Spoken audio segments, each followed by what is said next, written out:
ಅವಾಗ ಆ ಪಕ್ಷಿ ಹೇಳ್ತು, ಸಣ್ಣ ಮರಿ, ನಿನ್ನಂಗೆ ನನಗೆ ಹೆಂಗೆ ಆಗ್ತದೆ ಹಾರಾಕ? ನಾನು ಸಣ್ಣವ, ನನ್ನಲ್ಲಿ ಎಲ್ಲಿ ಶಕ್ತಿ ಅದ, ನೀ ಎಷ್ಟು ಅದ್ಭುತ ಹಾರ್ತೆ, ನನಗೆ ಹೆಂಗೆ ಆಗ್ತದೆ ಇದು? ಅವಾಗ ಗರುಡ ಹೇಳ್ತು, ನೀ ಹಾರು ಬೇಕಾದ್ರೆ ಬಿಡು, ಆಗುವುದಿಲ್ಲ ಬೇಡ. ಇದು ವೈಶಿಷ್ಟ್ಯ.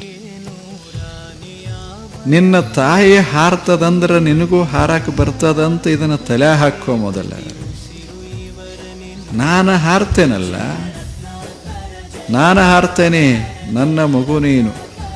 ಒಂದು ತೆಗಿ, ಇಂದ ಹಾರಬೇಡ, ಹಿಂಗ ಇರು ಬೇಕಾರ, ಆದ್ರೆ ಹಾರಕ್ಕಾಗೋದಿಲ್ಲ ಅಂತ ಅನ್ಬೇಡ. ಹೆಂಗ್ ಕಲಿಸ್ತದ ಗರುಡ.